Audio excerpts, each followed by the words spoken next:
Hi, good afternoon. Welcome to the marketplace. Coming up, Finance Minister Ofori-Atta says IMF bailout plan has brought dramatic change to the economy. Remains hopeful Ghana's economy will bounce back strong. July 1st last year was a very different period than July 1st this year, and the media will recognize that it's been quite a dramatic change in where we are. During that period in which we did a double take to go to the fund, we got the SLA in record time. Also, we are weeks away from the mid-year budget review, and government is being asked to update the public on its effort to cut down on expenditure. We want to see how much we have done, how well we have done in terms of cutting down the expenditure, so we ensure fiscal consolidation. Having said all of that, what are the other things that we are doing to stimulate growth within the economy? And this year's EcoBank JoyNews Habitat Fair will include astute lawyers with experience in land issues. One of the things that we have decided to do this year is to put together a team of seasoned lawyers who have specialities or who have specialized in land cases, to be there to help people with all those issues, to give them guidance, to give them direction. We'll tell you more ahead of this week's mini clinic. Thanks for staying with us. The marketplace comes right back after this break.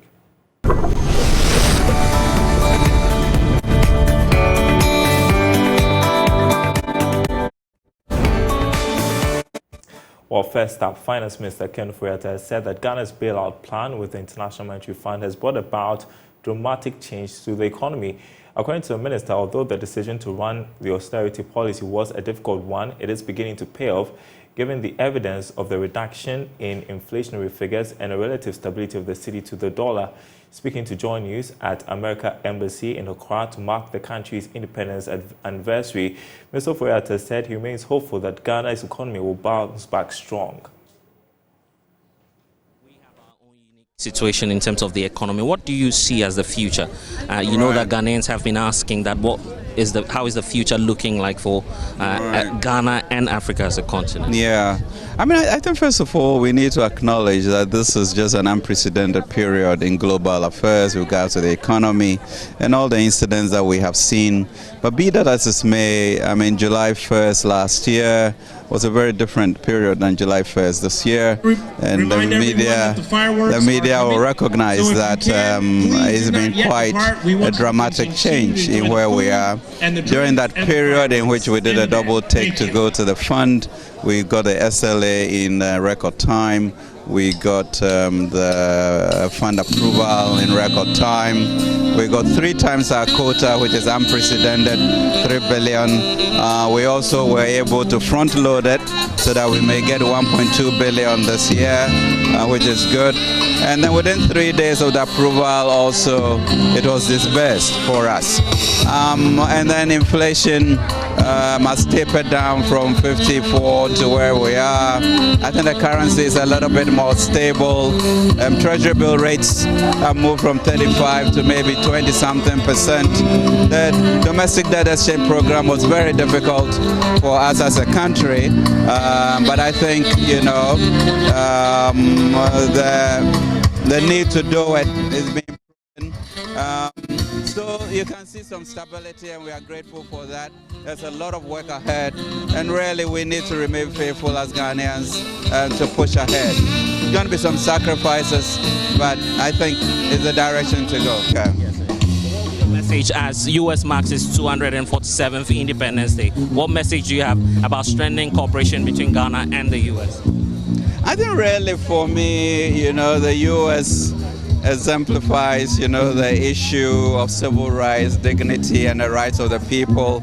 And, in the good times, also a country that has really led the flame, holding up the flame for democracy and freedom of the world. Difficult times these past few years, but I think we'll all recalibrate and continue to walk lock in step. They were very helpful to us during our approval from the IMF, and we thank them for their continued solidarity with Ghana.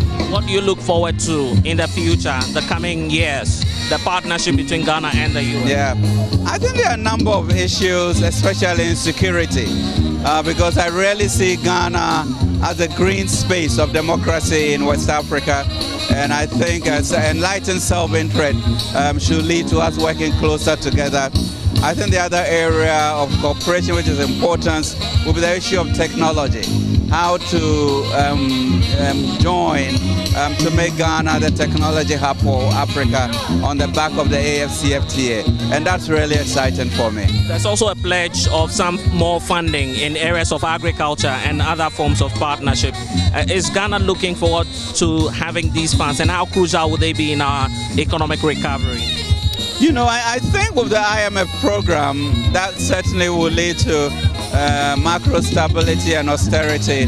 But the main part of it that we should be really intentional about is the area of private sector involvement and transformation, because that's robust, that's sustainable, and I think that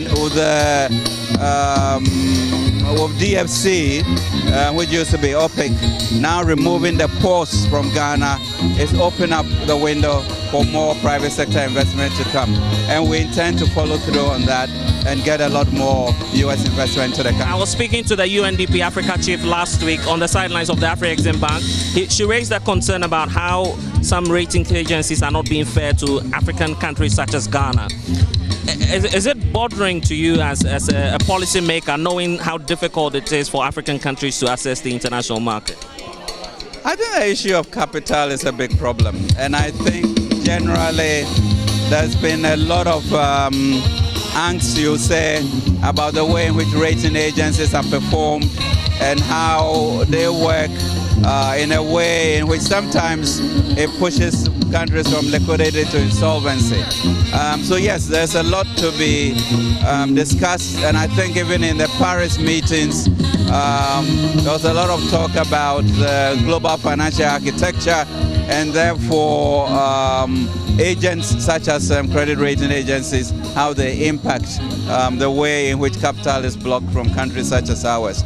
So that's a discussion that has to be continued to be pursued, so that access to capital at rates that are reasonable, not an alleged African premium, which costs us considerable amounts of money. So we look forward to challenging that and changing the way in which things are done. That was the finance minister speaking to our Blessed Sugather. Now, the director of the Institute of Studies called Social and Economic Research at the University of Ghana, Professor Peter Korte, has advised government to update Ghanaians on its effort in cutting down expenditure in its media budget review. According to him, this move will build investor confidence and attract more foreign direct investments into the economy. Meanwhile, Professor Korte is pushing for more market interventions by the Bank of Ghana to sustain the city's recent good run. He has been speaking extensively with my colleague James Ishen.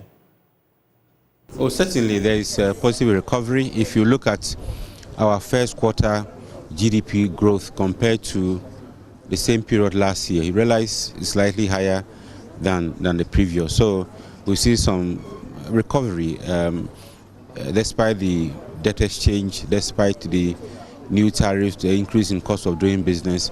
There is some level of recovery, except that we expect more of the recovery to come from manufacturing or industry as a whole. And agric grew, but I think a higher growth from agric and industry will be good. We are spending our hard-earned forex in areas that are not really relevant. They are just outcompeting local industries and depleting our forex. There should be some intervention in one way or the other. So yes, regulation is key, and also price stability. Once inflation is under control, it certainly has a knock-on effect on the exchange rate and vice versa. There's been a lot of conversation with respect to our debt restructuring. Are you optimistic Ghana could get a good debt restructuring from China and other partners, a similar one to that of what we've seen with the Zambia deal? Well, the external creditors have committed to ensuring debt restructuring. They have agreed. If not, they wouldn't have signed to that memorandum. I think there's a framework memorandum that they have signed on to. So I certainly expect some decency, some decent amount of restructuring to happen. But it's not just about the restructuring. Going forward, what do we do so we don't return to a similar situation in the next decade or two or more, or never at all, that we return to such a painful exercise? Prof, in few days, we'll be seeing basically the mid-year budget review. I want to know what are some of your expectations, which sectors or areas you think government should this time focus on? Well, revenue has been our major challenge. So with coming on stream of the IMF funds, with the coming on stream of the new taxes that have been introduced, I would want to see how much revenue each of the different tax components are yielding. And if there's the need to sustain or continue or make them better, we need the numbers to know whether those new taxes are doing well. If not, what is the way forward? How do we streamline them to ensure that tax collection is efficient? I've seen digitalization processes. We want to see to what extent it is yielding the needed revenue. Then on the expenditure side, we've seen a lot of talks about proposals about cutting down spending. The numbers should show. We want to see how much we have done, how well we have done in terms of cutting down the expenditure, so we ensure fiscal consolidation. Having said all of that, what are the other things that we are doing to stimulate growth within the economy? What other new things are we going to do to support the private sector, make sure they create the enabling environment to absorb the needed job? Because we've seen under the IMF program that there's going to be some kind of limitation on wage increases, limitation on employment within the public sector. The private sector certainly has to step in. So they need to be supported in order to reduce unemployment in the country. Should we have a supplementary budget? Certainly there should be a supplementary budget because the IMF funds have come in, new taxes have come in. So a review of what we have now and how we are going to allocate those resources is important. There has been a lot of conversation with the IPPs going forward. A quick one on that particular one. Yeah, the IPPs, of course, in the program, they said we're not going to accumulate payables in the IMF program. I think there should be conscious effort to stick to that proposal, and the IPPs should be paid as and when the payments arise, so that we can continue to have the power on. I think that statement that they are going to cut power is not good for business, it's not good for economy, it's not, and those kinds of statements should not be made. Government should engage them and make sure they pay or accruals or whatever they owe them, so that we don't make such statement. It affects business confidence, it affects investor confidence. All right, now, Managing Director of Société Générale PLC, Hakeem Wizani, has indicated that the bank is in good standing and would be able to withstand the impact of a second round of domestic debt exchange. The bank recorded marginal growth despite the impact of the debt exchange program on the banking sector. According to Mr. Wizani, the bank would put in place certain measures to ensure its continuous growth. Société Générale PLC increased its revenues in the year 2022 despite the general impact of the domestic debt exchange program on many banks. The bank also recorded a strong improvement in its cost-to-income ratio in the year under review. According to the managing director of the bank, Wizani Hakeem, the bank will continue on its path to mitigate the impact of the second debt exchange program on its operations. For the first DDP, as I said during the session, we had an exposure of 133 million Ghana cedis, and we have done the necessary in terms of determining the fair value and the provisioning for that. We don't have at this stage any further exposure linked to the second DDP initiative. So we don't expect any further impact on our activity for this year. Mr. Hosani added that the depreciation of the cedi, however, negatively affected its clients and general microeconomic growth. This negative impact, I was talking about it globally on our clients. It's not, what I mean is that we have observed that our clients have been resilient, even with the high increase of the interest rates, because when you borrow money, more the interest rates are high, more the weight, that you is important for you, and it's heavy for you. So, but we have seen a good level of resilience of our clients. The depreciation of the Ghana cedi also has hit many of our mainly corporate clients who have borrowed. So necessarily they had a negative impact on their business, and this is why it's also globally impacts at certain level the macroeconomic growth, etc. But all in all, once again, as a banker, what I would observe during the 2022 year is that regarding the difficulties and the level of unpredictability of the environment, we have seen a real resilience. The bank reiterated its commitment to developing the right products and solutions for clients. Now, this year's EcoBank JoyNews Habitat Fair will include astute lawyers with experience in land issues. They will provide legal assistance on all aspects of housing with a concentration on litigation. It is only the tip of the iceberg when it comes to the interesting packages put together, especially for patrons this year. The event is themed Home Ownership, Affordability, Comfort, or Luxury. Max Huga is General Manager in charge of Sales and Customer Care at the Multimedia Group.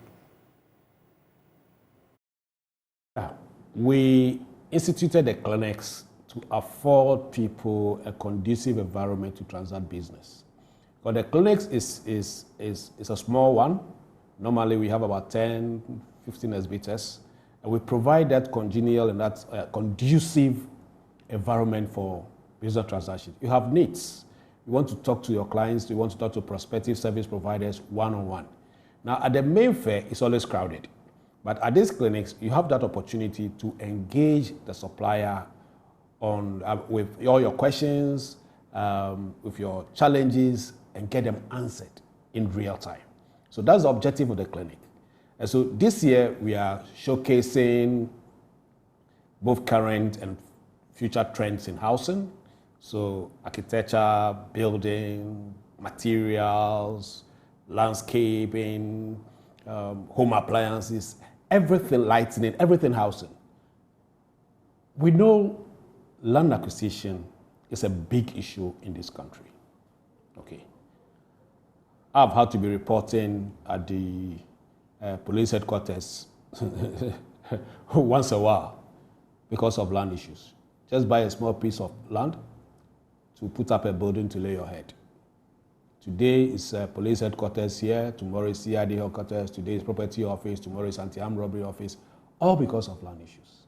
So one of the things that we have decided to do this year is to put together a team of seasoned lawyers who have specialities or who have specialized in land cases, okay, to be there, to help people with all those issues, to give them guidance, to give them direction. So the biggest thing we are introducing this year is to put the experts together to provide solution to people with needs. Well, so join the EcoBank JoyNews Habitat Fair this weekend at the Achimota Mall for the clinic, which kicks off a series of small activities running up to the major exhibition later in August. You're watching The Marketplace. Time to talk tech. I'm joined by lead for Eyes of Africa, Henry Kobler. Good to see you. It's been a while, Henry. We'll begin with WhatsApp because WhatsApp will soon allow business owners to publish Instagram and Facebook ads without the need for a Facebook account. What do you know about this and how is it helpful for businesses?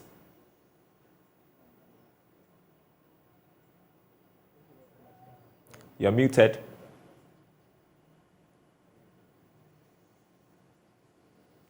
Can you hear me? Yeah, I can hear you now.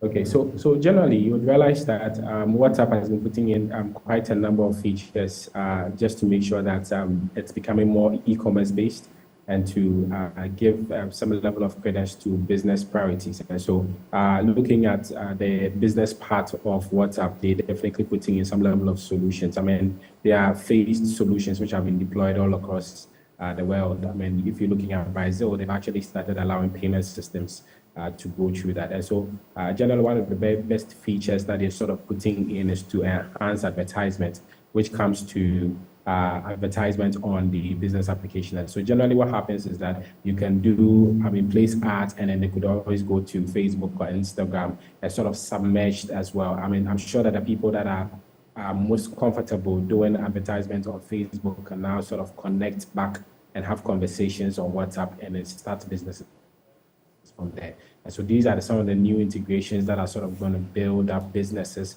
and help the integration that is therein. Meantime, WhatsApp has announced a new method to transfer chats from your old phone to a new phone through a QR code-based method. Tell us about it.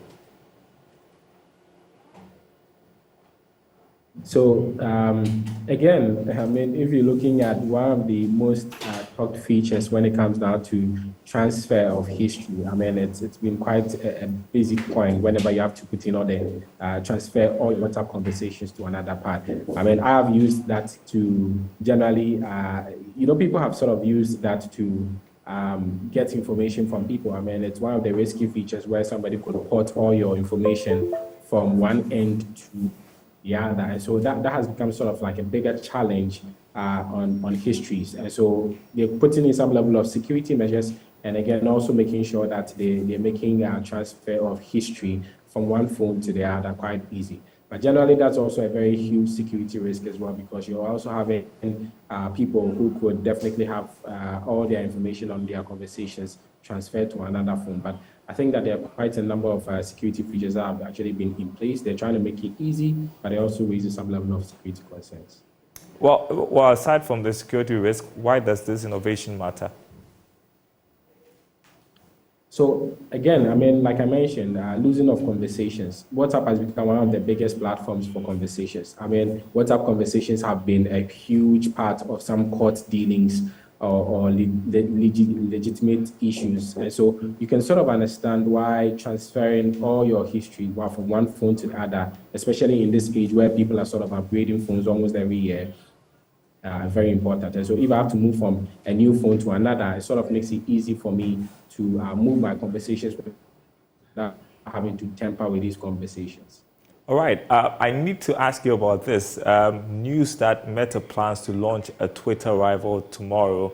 How do you think this will play out? And are we going to see a platform that will break the dominance of Twitter?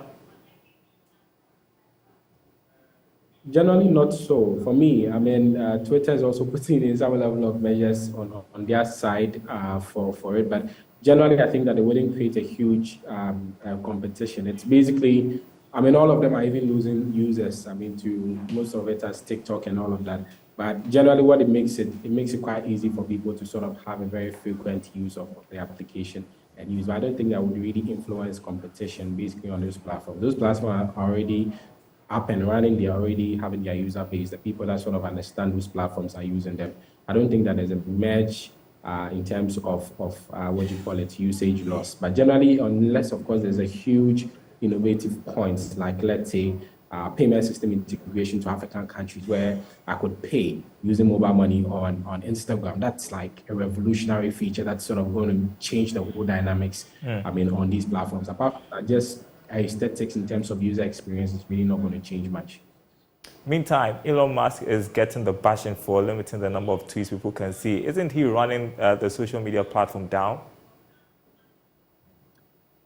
Again, he has a vision. I mean, usually you always have to look at the vision of the founder and what exactly he's using. He's actually looking at achieving. And so maybe he's getting it right from his books. Definitely. I think that, again, there are some level of concerns on internet addiction, social media addictions, and all of those things.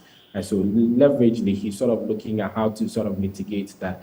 I mean, if you're looking at TikTok, they have a lot of policies when it comes down to certain things as much as suicide. And so they wouldn't allow you to see suicide content. It doesn't limit the usage, not necessarily. And so it looks as they're just looking at how they play the game. Sometimes it's just more of saying, hey, on Twitter, we can sort of, prevent internet addiction and all of those things for you. The user, the founder basically has his vision, he's sort of playing it into it. If we say that he's running down Twitter, the Twitter really have a bar. They're sort of going on their own targets. They've had some level of achievement. I'm sure when they deploy some of these features, they look at the user base, how it affects them and all of that. And sort of we can always revert. I don't think it's a big deal. All right, Henry Kobler, lead ISOF Africa, thank you so much for speaking to us. Good to speak with you. Well, before we go, the Forestry Commission has planted 84,000 seedlings of different tree species in the Keita Lagoon Complex Ramsar side of the Volta region. This is to restore a total of 27 hectares of degraded land made up of mangroves and woodlots in the region.